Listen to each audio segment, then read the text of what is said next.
개혁 성락교회의 시시콜콜한 이야기를 나누는 라디오 별하늘의 시시콜콜.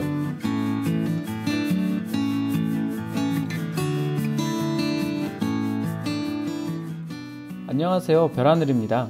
이 방송은 현재 우리 교회의 개혁 이야기 그리고 성도분들의 다양한 이야기들을 나누며 함께 소통하는 라디오입니다. 여러분들 영화 좋아하시나요? 마블 히어로 영화인 스파이더맨 홈커밍을 보면 이제 히어로가 되고 싶어하는 고등학생 피터 파커라는 인물이 나옵니다. 이제 그는 멘토인 아이언맨을 따라서 멋진 히어로가 되고 싶어하지만 사실 아이언맨이 아직 어리다고 일을 별로 맡겨주지 않기 때문에 아이언맨이 준 그 비싼 스파이더맨 수트를 입고 되게 소소한 일만 하면서 사는 일상을 보냅니다. 뭐 길을 건너가는 할머님을 도와드린다든지 어디 도망가는 좀도둑을 잡는다든지. 근데 그러다 어느 날 되게 위험한 일을 발견하고 거기에 끼어들려고 하는 일이 있었습니다. 아이언맨이 분명히 넌 위험하니까 네가 할 수 있는 일 아니니까 하지 말라고 미리 경고를 했는데도 이제 무모하게 거기에 뛰어들어서 수많은 사람들이 다칠 뻔한 일에 이제 만들어 버리게 된 적이 있었습니다. 다행히 이제 아이언맨이 어떻게 알고 와가지고 뒷수습을 하긴 했지만 화도 났고 이제 걱정도 됐어서 이제 피터에게 줬던 수트를 다시 내놓으라고 이제 회수하려고 합니다. 그러자 그 장면에서 피터 파커가 이제 말합니다. 저는 그 수트가 없으면 아무것도 아니란 말이에요. 그러자 그 말을 받는 아이언맨의 말이 더욱 인상 깊습니다. 네가 수트 없이 아무것도 아니라면 더더욱 그걸 입어서는 안 되지. 수트가 없다면 아무것도 아닌 사람이라면 오히려 수트를 입어서는 안 된다. 이 가르침은 사실 아이언맨이 스스로가 아이언맨 수트를 입으면서 가지고 있었던 원칙이기도 합니다. 수트를 입고 싶으면 응당 그에 맞는 능력과 책임감이 있어야 한다라고 말하는 아이언맨. 비록 영화의 한 장면이긴 했지만 되게 많은 생각을 떠오르게 합니다. 권위가 없으면 하나님의 말씀을 전할 수가 없다. 우리 옆 동네 살고 있는 누군가의 말입니다. 그 옛날 구약시대의 선지자들이 하나같이 모두 어떤 권위가 있었기 때문에 하나님의 말씀을 전할 수 있었던 걸까요? 제가 생각하기엔 그렇지 않습니다. 우리 주변에 있을 법한 평범한 사람들도 정말 많았습니다. 하지만 그들이 전하는 말씀에 하나님의 능력을 느끼고 하나님의 임재하심을 사람들이 깨닫게 되면서 그에게 자연스럽게 권위가 생기게 된 거죠. 누군가가 전하는 말씀이 정말 하나님의 말씀이고 그 말씀의 능력이 따른다. 그러면 자연히 그 사람의 권위가 생기지 않을까요? 특히나 하나님을 믿는 우리에게 있어서 권위란 아래로부터 억지로 끌어모으는 것이 아니라 위로부터 합당한 사람에게 주어지는 것이라는 사실, 우리 모두가 기억할 필요가 있겠습니다. 네, 안녕하세요. 설 연휴 다들 잘 보내셨나요? 저는 화요일쯤에 이제 외가댁에 내려갔다 왔었는데요. 여기가 이제 전라북도 쪽인데 여기를 당일치기로 왔다 갔다 하느라 새벽 6시인가 6시 반부터 일어나가지고 아침부터 버스를 타고 내려갔어요. 그래도 다행히 갈 때는 좀 내려가는 차가 별로 없어서 3시간밖에 안 걸렸는데 이거 저녁에 올라올 때는 딱 그 귀경길 차량이 몰리기 시작하는 시간대여가지고요. 한 8시 차를 탔는데 한 4시간 반 동안 버스에 가만히 앉아 있었던 것 같아요. 그래서 완전히 집까지 도착할 때는 6시간 정도 걸렸고요. 되게 피곤하긴 했는데 오랜만에 친척분들도 뵈고 또 이제 못 봤던 사촌들도 보고 해서 참 좋은 시간이었습니다. 네, 제가 지금 이제 이렇게 녹음을 하고 있는 때가 지금 바깥에서는 한방눈이 내리고 있는데요. 2월 중순에 웬 갑자기 눈인가 싶은데 저 눈만 보고 있으면은 마치 벌써 아직 한겨울인 것처럼 느껴지는데요. 지금 이 시간에 이제 파주 서울수양관에서는요, 이제 대학부 CBA에서 수련회를 하고 있습니다. 2월 14일부터 17일까지 목요일에서 주일까지 3박 4일 동안 진행이 되고 있는데요. 이제 주제가 상당히 재밌게 잘 만들어진 것 같습니다. 재미까지는 아닌데요. 제자리 걸음입니다. 이제 제자리 걸음을 하고 있는 우리의 영혼을 다시 제자로서 다시 걸어보자 하는 주제를 담고 있는 것 같은데요. 이 대학부 사람들을 위해서 우리 교회의 중요한 젊은 청년들을 위해서 한번 다시 기도해 주셨으면 좋겠습니다. 네, 저번에는 법률 뉴스만 좀 다뤄봤었는데요. 이번에는 예배당 이야기를 좀 중점적으로 나눠보도록 하겠습니다. 마치 연휴 때 친척들 얘기 한번 들어보듯이 이번에는 좀 잊고 있었던 예배당 이야기들을 좀 돌아보려고 하는데요. 작년 여름이랑 비교하면 요즘은 교회가 상대적으로 조용한 편인 것 같아요. 하지만 그거는 언제까지나 신길본당 기준이고 사실 그렇지 않은 곳들도 많죠. 우리 관심 속에 얼마나 남아있는지는 이제 모르겠지만 구리예배당에서는 저번 주일까지도 계속 대치가 이어졌다고 합니다. 예전에는 금천이 그랬는데 이게 금천이 좀 잠잠해지니까 이제 구리가 지속적으로 문제가 된 셈이죠. 그나마 이제는 구리도 좀 진정이 되어가는 것 같아서 그나마 다행이 아닐까 합니다. 요즘은 막 대치를 했다라고 해도 막 무슨 큰 사건 사고 이런 게 터지는 거는 아니지만 이게 좀 평안하게 신앙생활을 해야 하는 교회에서 그런 대치 상황이 일어난다는 것 자체가 정상적인 건 아니죠. 그래서 거기 갔다 오신 분들은 알겠지만 여전히 옆 동네 사람들은 이제 말버릇이 험하고 버릇없고 고약해가지고 한번 갔다 오셔가지고 답답해 하시는 분들 참 많으실 겁니다. 참 겉으로는 평화로워 보여도 이곳저곳에서 고생을 많이 하고 계신 것 같네요. 네, 그런 의미에서 이게 최근 소식은 아니지만요. 이제 구리예배당의 상황이 어땠는지를 조금 아시는데 이제 도움이 됐으면 하는 의미에서 구리예배당에 다녀오셨던 어느 집사님의 기록을 좀 들려드리려고 합니다. 이게 사실은 작년 12월 9일, 그러니까 이렇게 대치가 시작됐던 초반 일이어가지고요. 벌써 한 2달 전, 2달도 더 넘은 일이기는 한데요. 그래도 구리예배당에 아직 한 번도 가보지 않으셨거나 아니면 이제 구리예배당에 대해서 들어보신 적이 없는 분들에게는 그나마 거기 상황을 이해하는 데 좀 도움이 되지 않을까 싶어서 소개해 드립니다. 주일 아침 8시 40분 신길본당에 도착하였다. 본당 로비는 긴장감이 맴돌았다. 그러나 익숙한 얼굴들이 보이기 시작한다. 335 모여 악수를 하고 서로 웃고는 있지만 다들 긴장한 모습은 역력하다. 11시 예배보다는 좀 더 일찍 구리로 출발했다. 서로가 말은 많이 하지 않았지만 농담도 주고받으며 긴장을 풀려고 애를 쓰는 모습이었다. 이때가 이제 대치 초반이어가지고 상당히 긴박한 때였던 것 같아요. 구리에 도착하니 벌써 오셔서 준비 중이신 체증팀 집사님들도 보이고 구리 집사님들이 반갑게 맞이해 주셨다.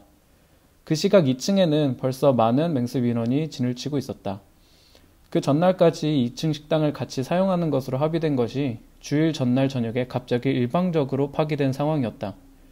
그 협상의 파기의 주범은 사다리 목사로 유명한 구리에서는 윤성도인 듯하다. 이 윤성도란 사람이 아마 그 사람이죠. 예전에 김포예배당에서였나?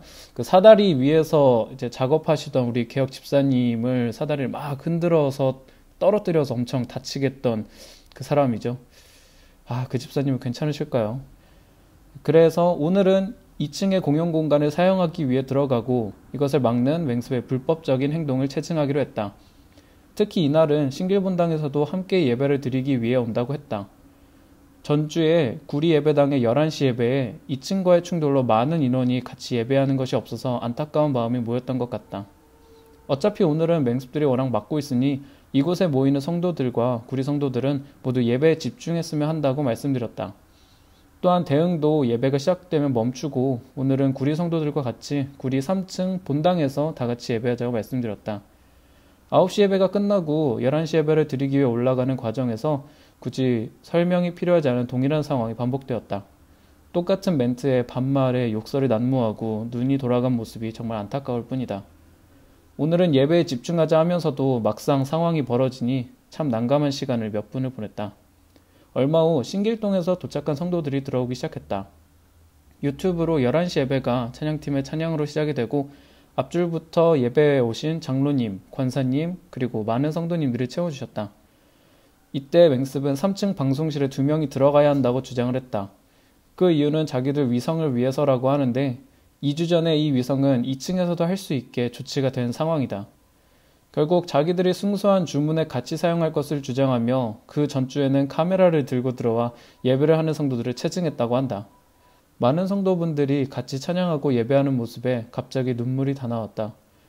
예배 시간 가장 뒷자리에 앉아있는데 2층의 복도에 맹습이 모니터의 위성을 크게 틀어놓았다. 맹습에서 들려오는 찬양 소리, 이후 그의 목소리. 꼭 너희들은 아무 말 하지 말고 내 말만 들어라 하는 말같이 들려서 많이 거슬렸다. 예배 이후 구리 목사님이신 황수재 목사님이 간단히 인사를 하고 2층 식당을 사용할 수 없어서 구리에서 김밥을 준비하여 성도들에게 나누어 주셨다. 김밥이 좀 모자랐지만 1층에 컵라면을 준비하여 같이 식사를 할 수 있었다. 예배가 끝나고 1층으로 내려갔더니 1층에서는 맹습에 체증하는 여자 집사가 내려와 또 한 번의 혼란이 있었다. 2층에는 외부에서 연결되는 단독 출입문이 있는데도 굳이 개혁 성도들이 식당을 이용 못해서 1층에 모여있는 그곳을 지나가겠다는 것이다. 맹습 예배는 아직 끝나지 않았는데 자기가 길을 틀려고 내려왔는지 결국 맹습들이 내려와서 그 여자 집사를 다시 데리고 올라갔다. 식사를 마치고 성도들이 돌아갈 것을 준비하고 생각할 때였다. 아직 맹습들이 2층에 남아있고 갑자기 우리 모두가 빠지면 또 무슨 해코지를 할까 싶어 오후 연합 예배까지 같이 드리자는 얘기가 나왔다. 아마 이게 그 한가족 예배 얘기하는 거겠죠? 그래서 3층에 올라가 성도님들에게 오늘의 상황을 알려드리고 오후 1시부터 연합 예배를 같이 해주실 것을 요청드렸다. 모든 성도님들은 흔쾌히 참석해 주셨고 식사를 정리하고 바로 한가족 예배를 시작하였다. 그 유명한 구리 찬양팀의 인도로 다 같이 손뼉치면서 찬양하는데 또 눈물이 났다. 짧은 찬양 인도 후 편상범 목사님이 말씀을 전해주셨다. 예배 이후 황수재 목사님의 감사의 인사를 끝으로 모든 예배가 마무리되고 1층으로 내려갔다. 1층에는 구리 집사님들이 미리 내려와 지원해주신 성도님들을 일일이 악수하며 인사하며 감사의 마음을 표시하고 계셨다. 이것이 어려움을 겪고 있는 우리 이웃에게 우리가 할 수 있는 것 아닌가? 구리 성도님들이나 함께 예배드리는 모든 성도님들은 이것이 진정 한 팀이고 한 가족이며 같이 할 수 있는 것이 얼마나 감사한지를 서로의 모습에서 확인할 수 있었을 것이다. 가슴 한편에 찡한 감동을 가지고 신길동으로 향하는 버스를 탔다. 신길동에 도착하여 버스에서 내리는 성도님들에게 인사를 하면서 진정 소리 없이 묵묵히 같이 해주시는 분들이 이분들이구나 생각하며 진심으로 감사를 표하며 인사를 했다. 두서없이 긴 글이지만 나름 버라이어티한 주일의 여정이다. 그러나 어떤 주일보다도 은혜되고 가슴 한구석에 찡한 무언가를 품을 수 있는 주일이었다. 네, 기록은 여기까지고요. 그 이후로도 지금까지 큰 충돌이 있었던 건 아니지만요. 대략 이런 느낌으로 계속 구리예배당에서 매주 상황이 벌어졌었다고 합니다. 지금은 좀 진정되는 분위기인 것 같은데요. 돌아보면 거의 한 3개월 정도 이런 일을 겪었었다고 하니 구리예배당 분들의 고충이 이만저만이 아니었으리라 싶네요. 앞으로도 구리예배당을 위해서 많은 기도 부탁드립니다. 네, 다음으로는 이렇게 구리가 시끌시끌했던 반면 이제 금천은 좀 조용해졌죠. 작년 말에 그 금천 예배당에서 이제 지내면서 예배당을 지키고 계시던 개혁 성도분들이 이제 안쪽을 정리하고 나오셨었는데요. 물론 이제 잘 계시다가 왜 나왔지 하는 분들도 계실 텐데요. 이제 금천 분들의 이제 말씀을 들어보니 이미 금천 예배당에 있던 그 흉물스러운 차량 방벽도 제거했고 네, 예배당 내부를 돼지우리처럼 더럽혀놨던 저 옆 동네 중대 인원들도 더 이상 오지 않으니 이제 예배당 정화는 마쳤기 때문이다라고 하시더라고요. 그러니까 애초에 이제 금천 개혁 집사님들의 목적이 뭐 옆 동네처럼 다 막 폭력적으로 점거해서 상대방 아예 못 쓰게 막아버리고 그런 게 아니라 이 외부인의 개입을 좀 배제하고 당사자 간의 동등한 협상을 하자 그런 환경을 만들기 위해서였다고 합니다. 그러니까 실제로 또 우리 개혁교회 측에서는 계속 지속적으로 이제 협상하자 이런 협상 제안을 계속 보냈다고 하는데요. 근데 옆 동네에서는 이제 그거에 대해서 응답하기는커녕 그걸 계속 무시하면서 틀어막고 그러고 있었던 거라나 봐요. 그래서 저도 언제 한번 금천 예배당에 직접 찾아가 봤던 적이 있었는데요. 이제 거기 계신 집사님이 얘기해 주시기를 우리나 저기나 외부인 다 빼고 당사자끼리 얘기하고 협상해서 정하는 게 이제 원래부터 우리 목표였다. 그런데 저쪽은 자꾸만 금천 예배당 사람도 아닌 뭐 외부인인데다가 젊은 청년들을 몰고 와서 이제 난동을 피우니까 너무 힘들었다. 이런 식으로 이제 얘기를 하시더라고요.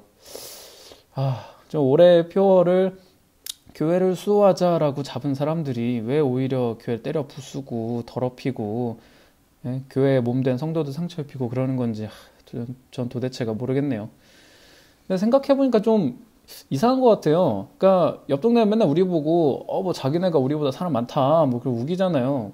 굳이 외부인 데려다가 뭐 할 필요 없이 당사자끼리 남겨놔도 상관없을 텐데 싶기도 하고요. 뭐 자기네 말이 맞다면 뭐 당사자끼리 남겼을 때 자기네 꿀릴 게 없을 거 아니에요.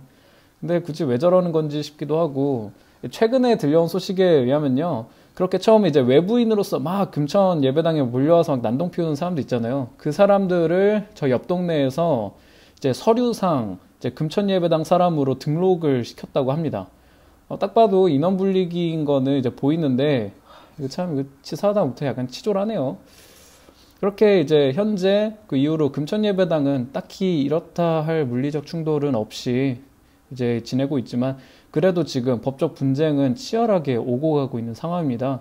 그래서 전부터 워낙 말도 많고 탈도 많던 곳이라서 지금 좀 조용하다고 해서 좀 긴장을 늦추기는 어려워 보이는데요. 이 금천 예배당에서 계속 예배 드리시는 우리 성도분들과 또 이곳을 둘러싸고 계속 진행되고 있는 소송들을 위해서도 기도해 주시기 바랍니다. 네, 마지막으로 잠깐 말씀드리자면 이제 꽤나 좀 전이었는데요. 강릉 예배당에서 예배 드리는 우리 개혁 성도분들의 사진을 우연히 누가 보내주셔서 보게 됐습니다. 이제 좀 전이었으니까 한 1월이었던 걸로 기억하는데요. 날이 풀려가고는 있다고는 하지만 아직 그 추운 겨울에 또 이제 멀리 있는 강릉에서도 계속 모이기 힘쓰면서 예배를 세워나가시는 분들의 모습을 보면서 또 한번 많은 생각이 들었습니다. 강릉 예배당에 대해서 솔직히 조금 그분들에겐 죄송한 말씀이지만 생각을 많이 못하고 있었거든요. 그런데 딱 사진을 보니까 아, 이분들도 우리와 함께 계시던 분들이었구나라는 사실을 좀 다시 한번 깨닫게 됐었거든요. 지금 듣고 계시는 성도 여러분들도 이 강릉 예배당의 개혁 성도분들을 위해서도 한 번씩 기도해 주셨으면 좋겠습니다. 다만 이제 오늘은 이제 이렇게 구리, 금천, 강릉 예배당의 얘기만 조금 전했었는데요. 제가 좀 귀가 여기까지 닿는 게 아니고 또 이제 발이 그렇게 막 빠른 편이 아니어가지고요. 모든 지혜배당의 소식을 사실 다 제가 궁금해하면서도 듣지 못하는 부분들이 많은데요. 혹시 함께 예배당 상황을 나누면서 기도해 주셨으면 좋겠다 싶으신 분들은 언제든지 제보해 주시면은 나눠보도록 하겠습니다. 오늘의 이야기는 어땠나요? 마음에 드셨다면 구독과 좋아요 한 번씩 부탁드립니다. 그리고 카카오톡 풀친으로도 별하늘의 시시콜콜 검색하시면 플러스 친구가 나오니까요. 친구 추가하셔서 안내도 받으시고 사연 제보도 많이 부탁드릴게요. 사연을 보내주신 분들 중 추첨을 통해서 한 편당 한 분에게 성신카페에 맛있는 커피를 보내드립니다. 그럼 여러분 다음에 또 만나요.